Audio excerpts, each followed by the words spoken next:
I think we have really strong players, so we have no excuse, kinda. If we don't succeed, I feel it's because we didn't work enough.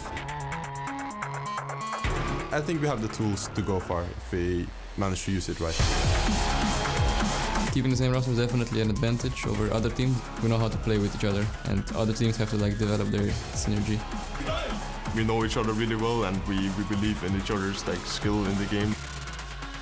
Especially since people have really low expectations for us. Everybody are really motivated and really want to prove everyone wrong. Memento's got a lot of damage, jumps into the pit. Oh! That's a barren steal for Memento! Our expectations for Spring Split and Summer Split and even international stage is just winning. We want to prove that EU is not just another region.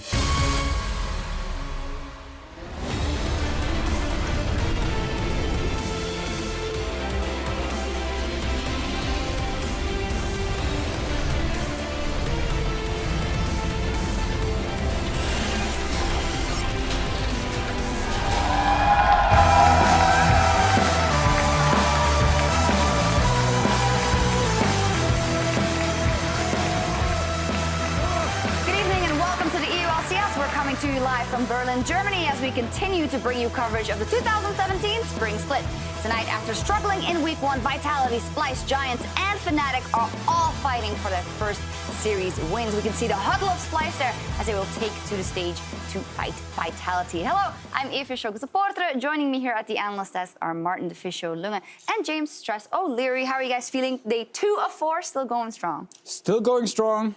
Yesterday was fun.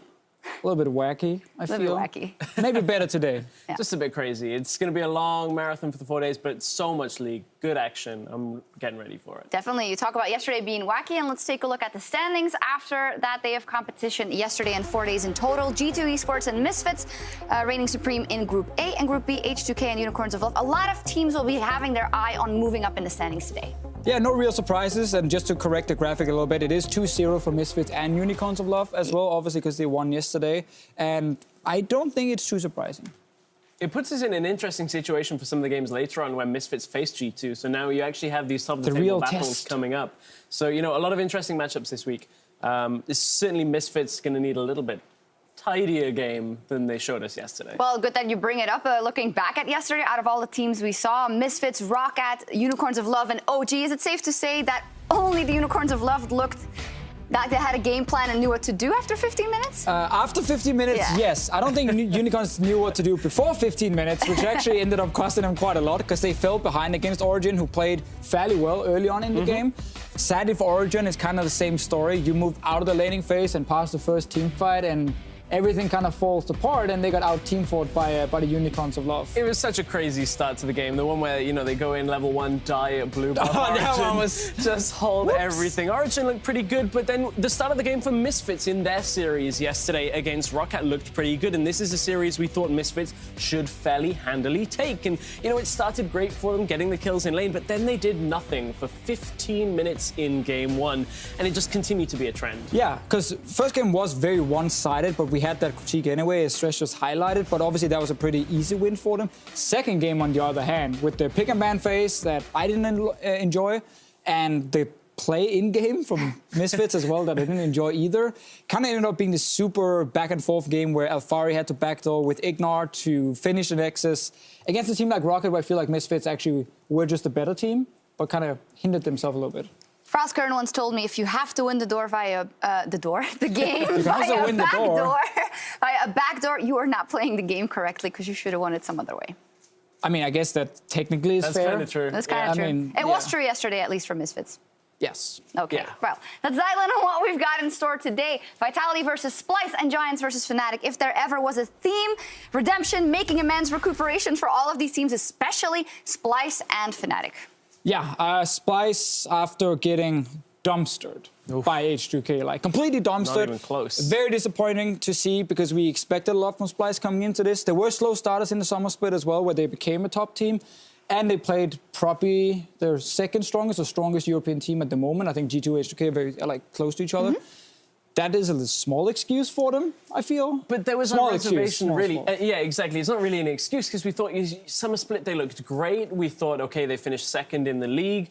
Maybe they just stay at the same level and improve everything else. But that series versus H2K was so dominant. There's some stats on your screen to show just how much they got crushed. This was one of the biggest defeats we've had in EU LCS history. Yeah, you can lose a series versus H2K, but losing it and being down 8K at 25 minutes in game 1, 10K in game 2, and getting finished off really quickly, no. No, I just love seeing this. Like at 15 minutes in game 2, you're down 700 gold. That's nothing. That's fine. 10 minutes later, you're down 10K gold. I'm like, how wrong can you have played that mid game? You're very jolly about your Danish. I mean, it's a shame. It's been a rough week for Denmark. We dropped out of the World Cup in handball very early. Now Splice got destroyed by H2K. It's tough. We got to see them bounce back now. But I think Vitality really also want to pick up a win. Well, to see that question, Vitality 0-2 versus Unicorns of Love. And we talk about disappointment in our top 2 team from summer, Splice. What do you think about Vitality? How disappointed, or where do you see working points for them? My problem for Vitality is they still seem like this team that didn't really know where to go on the map. It's a problem we saw in the Summer Split as well. But then individual mistakes. You know, both junglers for Vitality and Splice were facing off against very stiff competition in the terms of against Jankos for Splice especially. But Joker was making individual mistakes on Vitality, looking for plays on Rengar against the Unicorns and just couldn't really find his footing. I actually asked him about these Rengar ultis down in the makeup room, and he just started laughing and said like, no, and just walked out the room. So he knew, obviously, he made some mistakes. I think just for Vitality, we're going to see, and we saw it a little bit last week, and I think we're going to keep seeing this shift in how they actually want to play, because last year Vitality was a lot about Caposhot. It was like, can Caposhot carry? Can they set him up to be this big superstar? Now I feel like you have Steelback in the bottom lane, and you're in a group where if we compare top laners versus AD carries in terms of pure talent, like Group B top laners, we have Visichachi, Odo Amne, we have Wonder, we have Sartorius, and then Caposhot. That's a lot of good players. Stacked. It's pretty stacked, honestly. And AD carries like Samax, Copy, we have Nuclear, and Taps.